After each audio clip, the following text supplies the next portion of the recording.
আশা করছি তোমরা সবাই সুস্থ রয়েছ, ভালো রয়েছ। বরাবরের মতোই রবিবার দুপুর 12টা থেকে আমি তোমাদের সাথে রয়েছি। Mohammad Mehedi Hasan, junior instructor civil, Rangpur polytechnic institute, Rangpur. বরাবরের মতোই আমার বিষয় ট্রান্সপোর্টেশন ইঞ্জিনিয়ারিং, যার বিষয় কোড 66462 এবং এটি ষষ্ঠ পর্ব, সিভিলের একটি সাবজেক্ট।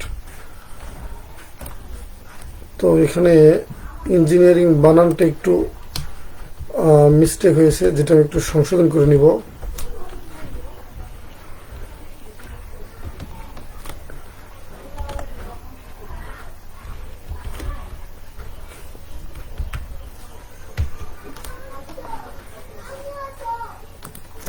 এখন ওকে।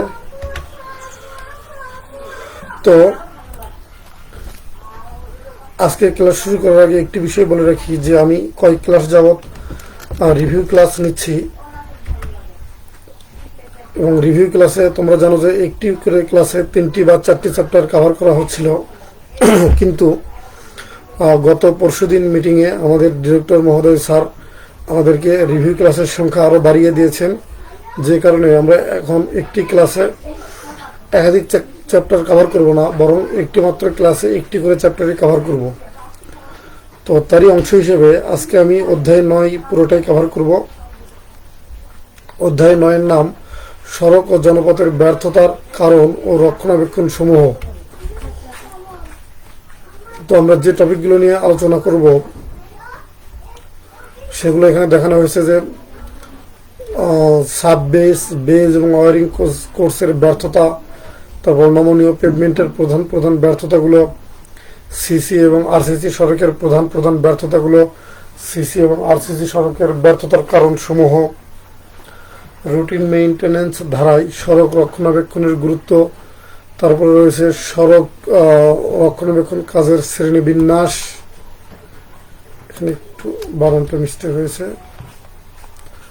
সড়ক রক্ষণাবেক্ষণ কাজের শ্রেণীবিন্যাস, বিভিন্ন ধরনের সড়কের রক্ষণাবেক্ষণ, সড়ক পৃষ্ঠ উঁচু নিচু ও ঢেউ খেলা হওয়ার কারণ, তারপর সড়ক পৃষ্ঠ উঁচু নিচু ও ঢেউ খেলা হওয়ার প্রতিকার। আমাদের অধ্যায় 9-এর 2টি স্লাইড রয়েছে। একটি স্লাইডে আমরা অধ্যায় 9-এর অর্ধেক অংশ কভার করেছি, এবং বাকি অপর স্লাইডটিতে এই অধ্যায় 9-এর অপর অংশটুকু কমপ্লিট করেছি। তো আমরা প্রথমে ওই অধ্যায় 9-এর প্রথম স্লাইড নিয়ে কথা বলবো। প্রথম স্লাইডে যে টপিকগুলো আলোচনা করা হবে সেগুলো স্ক্রিনে অলরেডি দেখানো হয়েছে এবং পড়া হয়েছে। এখন আমরা সরাসরি আমাদের পড়াশোনার ভিতরে চলে যাব। আশা করছি তোমরা যারা আমার লাইভ ভিডিওটি দেখছো, তোমরা সবাই নির্বিঘ্নে শুনতে পাচ্ছ এবং দেখতে পাচ্ছ। আশা করছি কোনো ধরনের কোনো সমস্যা ফিল করছো না।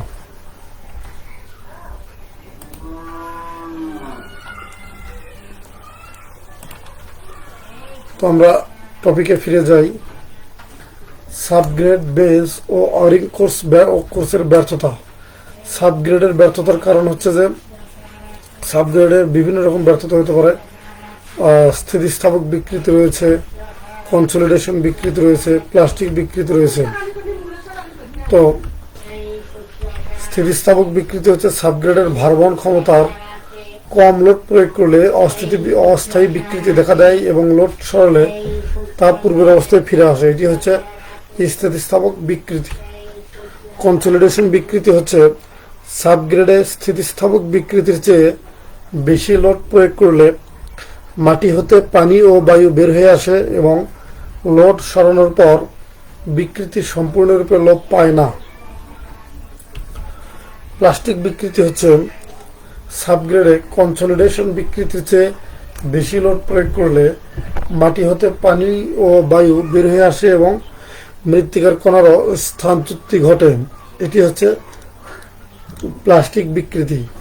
তো চিত্রে প্লাস্টিক বিকৃতির চিত্র দেখানো হয়েছে, এবং ইতিপূর্বের স্লাইডগুলোতে যথাক্রমে কনসলিডেশন বিকৃতি, তারপর স্থিতিস্থাপক বিকৃতিরও চিত্র দেখানো হয়েছে।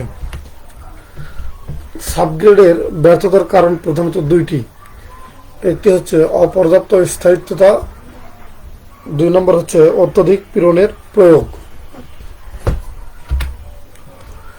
তো অপর্যাপ্ত স্থায়িত্বতার ফলে কি হয়, সাবগ্রেডের মাটি নিজেই দুর্বল হয়ে পড়ে। তারপরে সাবগ্রেডের মাটিতে অত্যধিক আর্দ্রতার উপস্থিতি হলে অপর্যাপ্ত স্থায়িত্বতা হইতে পারে।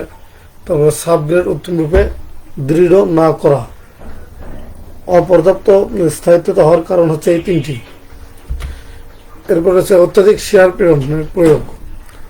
অত্যাধিক পীড়নের প্রয়োগ, ডিজাইন পীড়ন অপেক্ষা অধিক পীড়ন সাবগ্রেডে পতিত হলে সাবগ্রেডের উপর সরাসরি বারবার ভার পড়ার কারণে বা বারবার লোড পড়ার কারণে বিকৃতির পরিমাণ বৃদ্ধি পায়। বেজের ব্যর্থতা, অপর্যাপ্ত শক্তি বা স্থায়িত্বতা। তারপরে রয়েছে বেজ সামগ্রীর বন্ধন শক্তি হারানো, বেজ সামগ্রীর সরে যাওয়া, বেজ সামগ্রীর গুণাগুণ নষ্ট হওয়া, ওয়ারিং কোর্সের পুরুত্ব কমে যাওয়া। আরও রয়েছে বেজে অনুপযোগী নির্মাণ সামগ্রী ব্যবহার করা। তারপর বেস কোর্স চূর্ণ হয়ে যাওয়া, বেস কোর্সে নিম্নমানের সামগ্রী ব্যবহার করা। তারপর যথোপযুক্ত কম্প্যাকশন না করা, যথোপযুক্ত নিষ্কাশন ব্যবস্থা না থাকা। ওয়ারিং কোর্সের ব্যর্থতার কারণগুলো হচ্ছে ওয়ারিং কোর্সের যথোপযোগী মিশ্র ডিজাইন না হওয়া, ওয়ারিং কোর্সে নিম্নমানের বাঁধনী সামগ্রীর প্রয়োগ, ওয়ারিং কোর্সে অপর্যাপ্ত বাঁধনী সামগ্রীর প্রয়োগ। তারপর ওয়ারিং কোর্সে প্রয়োজন অতিরিক্ত বাঁধনী সামগ্রীর ব্যবহার। ভিটামিনজাত পদার্থ জারিত ও উদ্যয়ী হওয়ার ফলে পৃষ্ঠ ফাটল সৃষ্টি এবং সড়ক পৃষ্ঠের বৃষ্টির পানি নিম্ন স্তরে প্রবেশ। তো চিত্রে সাবগ্রেডের ব্যর্থতা, বেস কোর্সের ব্যর্থতা এবং ওয়ারিং কোর্সের ব্যর্থতার চিত্র আকারে দেখানো হয়েছে। নমনীয় পেভমেন্টের প্রধান প্রধান ব্যর্থতাগুলো। তো এই ব্যর্থতার তালিকা সমূহ এখানে দেওয়া হয়েছে, যে শেয়ারের ব্যর্থতা, ম্যাপ ফাটল, তারপর নিম্ন স্তরের সাথে দুর্বল বন্ধন, কনসলিডেশন ব্যর্থতা, বরফ ক্রিয়ায় স্ফীত হওয়া। আরও রয়েছে সড়ক পৃষ্ঠ ঢেউ খেলানো, রিফ্লেকশন ফাটল, তারপরে লম্বালম্বি ফাটল। তো প্রত্যেকটা ফাটলকে এখানে বিস্তারিত ব্যাখ্যা করা হয়েছে, চিত্রসহ এখানে দেখানো হয়েছে। শেয়ারের ব্যর্থতা হচ্ছে দুর্বল মিশ্রণের তৈরি নমনীয় সড়কের পেভমেন্টে অত্যধিক লোড পতিত হলে পেভমেন্ট শেয়ারে ব্যর্থ হয়। ম্যাপ বা এলিগেটর ফাটল, এখানে ম্যাপ কথাটি আসার কারণ হচ্ছে যে তোমরা এই চিত্রে যে ফাটল রয়েছে এটাকে যদি তোমরা দেখো, তাহলে এটা কিন্তু মানচিত্রে বিভিন্ন দেশের মানচিত্র যেরকম আঁকা বাঁকা হয়ে থাকে এরকম দেখানো হচ্ছে, অর্থাৎ এটা মোটামুটি একটি ম্যাপের আকৃতির মতো। এই জন্য এর নামকরণ করা হয়েছে ম্যাপ ফাটল বা এলিগেটর ফাটল। সাধারণত ফ্যাটিক বা কোনো অংশে ভিত্তি স্তর দুর্বল হলে ওয়ারিং স্তরের পৃষ্ঠে ধরনের ফাটল দেখা দেয়। এ ফাটল প্রথমে স্বল্প এলাকায় দেখা দিলেও ধীরে ধীরে পুরো সড়ক পৃষ্ঠের বিস্তৃতি ঘটে। আমি আশা করছি তোমরা যারা ক্লাস দেখছো কোনো ধরনের কোনো সমস্যা ফিল করছো না।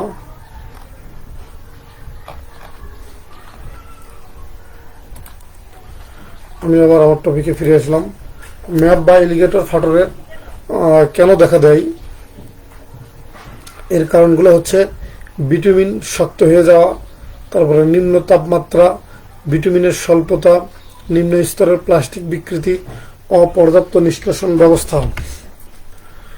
লম্বালম্বি ফাটল, এ ধরনের ফাটল পেভমেন্টের লম্বালম্বি হয়ে থাকে।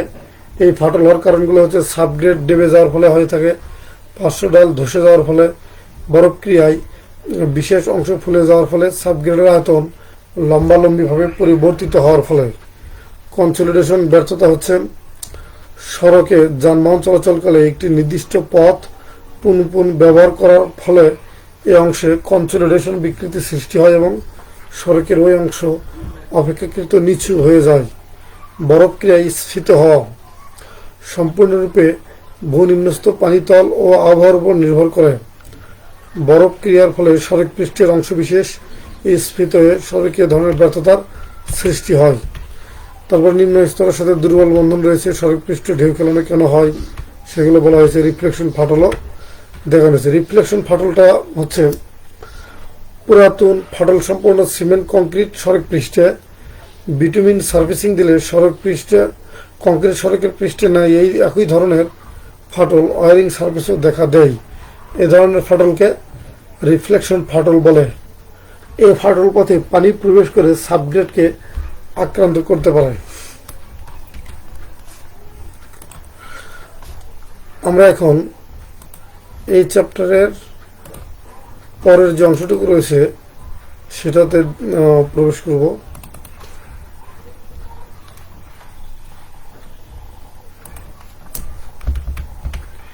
পরের অংশে আমরা যে টপিকগুলো দেখব সেগুলো হচ্ছে সিসি এবং আরসিসি সড়কের প্রধান প্রধান ব্যর্থতা, তারপর রুটিন মেইনটেনেন্স ধারায় সড়ক রক্ষণাবেক্ষণের গুরুত্ব, সড়ক রক্ষণাবেক্ষণ কাজের শ্রেণীবিন্যাস, বিভিন্ন ধরনের সড়কের রক্ষণাবেক্ষণ, সড়ক পৃষ্ঠ উঁচু নিচু ও ঢেউ খেলা হওয়ার কারণ এবং তার প্রতিকার।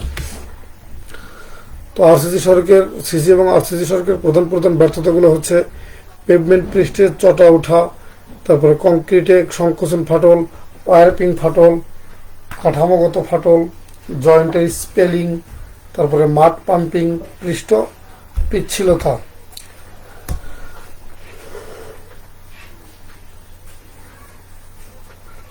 পেভমেন্টের চটা ওঠা কেন ওঠে, কেন এই ত্রুটি হয় সেটা আমরা দেখব।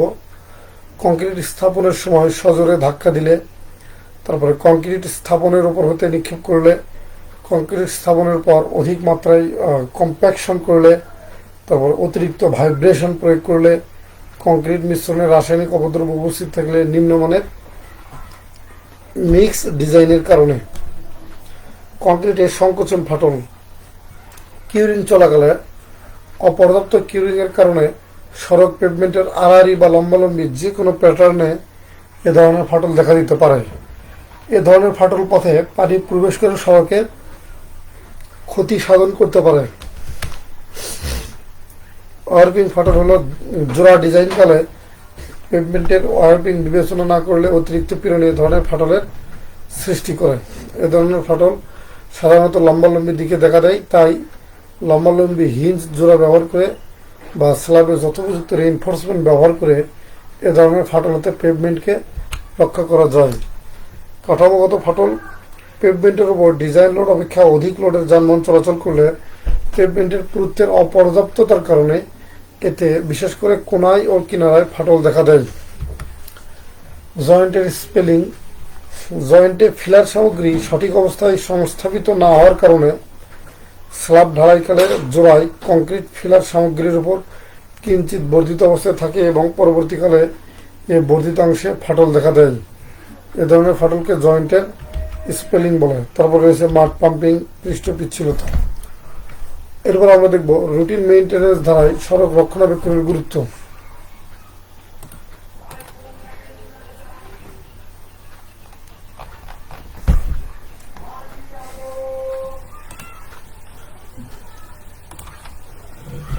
যানবাহন চলাচল কারণে সড়কের ক্ষতিগ্রস্ত অংশ ব্যবহার উপযোগী করা, তারপরে আবহাওয়া ক্রিয়ায় ক্ষতিগ্রস্ত অংশ মেরামত করা, যানবাহন চলাচল না করলেও সড়কের বাঁধের পার্শ্ব ঢাল, তারপরে বারমের নিষ্কাশন ব্যবস্থার ক্ষয়ক্ষতি হয় যা মেরামত করা আবশ্যক।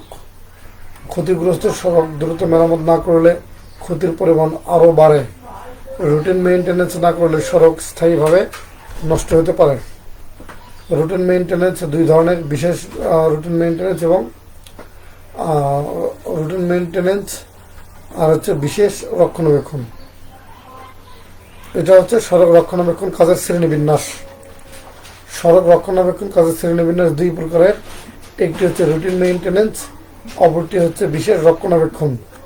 তো রুটিন মেইনটেনেন্স হচ্ছে ক্যারেজওয়ের রক্ষণাবেক্ষণ, তারপর শোল্ডার ও পার্শ্ব ঢালের রক্ষণাবেক্ষণ, ভূপৃষ্ঠস্থ ও ভূনিম্নস্থ নিষ্কাশন ব্যবস্থার রক্ষণাবেক্ষণ, ব্রিজ ও অনুরূপ কাঠামোর রক্ষণাবেক্ষণ, সড়কের জ্যামিতিক দিকে উন্নয়ন ও ট্রাফিক নিয়ন্ত্রণের রক্ষণাবেক্ষণ। বিশেষ রক্ষণাবেক্ষণের ভেতর রয়েছে পেভমেন্টের অকৃতকার্যতা, শিয়ার অকৃতকার্যতা, বরফ ক্রিয়ায় পেভমেন্ট স্ফীত হওয়া, ভূ নিম্নস্থ নিষ্কাশন ব্যবস্থার জরুরি মেরামত, তারপরে মাড পাম্পিংয়ের সাবগ্রেড মেরামত।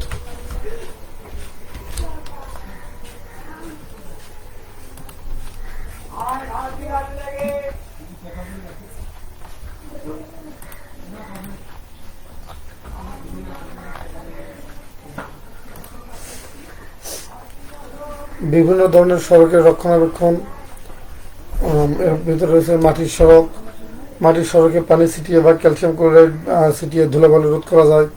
তারপরে আড়াআড়ি খাদ ভরাট ও মেরামত করা হয়। তারপর পার্শ্ব ড্রেনে জমা মাটি ও ঘাস পরিষ্কার করে লম্বালম্বি ঢাল বজায় রাখা হয়। ওয়াটারবন্ড ম্যাকআডাম সড়কের রক্ষণাবেক্ষণ, পানি ছিটিয়ে বা ক্যালসিয়াম ক্লোরাইড ছিটিয়ে ধুলাবালি রোধ করা যায়।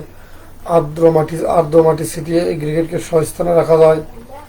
তারপর সৃষ্ট গর্ত ও খাদ ভরাট উত্তমরূপে কম্প্যাকশন করতে হয়। তারপর ক্ষতিগ্রস্ত অংশ বেশি হলে তা উঠিয়ে দিয়ে নতুন স্তর প্রয়োগ করতে হয়।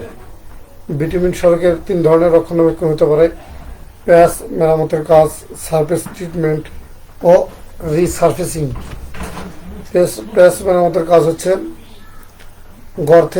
গর্তের এলাকা খনন, তারপর খননকৃত অংশ পরিষ্কারকরণ, প্রিমিক্স প্রস্তুতকরণ, প্রিমিক্স স্থাপন ও দৃঢ়করণ। রিসারফেসিং হচ্ছে সড়ক পৃষ্ঠে নতুন করে বিটুমিনের স্তর প্রয়োগ করা। তার পূর্বে সড়ক পৃষ্ঠকে উত্তমরূপে পরিষ্কার করে নিতে হয়। বিটুমিনের স্তর প্রয়োগের উপর রোলিং করতে হয়। প্রয়োজনে পার্শ্ব ঢালেও রিসারফেসিং করা যেতে পারে। সারফেস ট্রিটমেন্ট, সড়ক পৃষ্ঠে খাত ও গর্তের সৃষ্টি হয়। পাথর কুচি ছিটিয়ে উত্তমরূপে রোলিং করতে হয়। বিটুমিনের উদ্বায়ী অংশ উবে গেলে সড়ক পৃষ্ঠে সূক্ষ্ম ফাটল দেখা দেয়। এটা দূর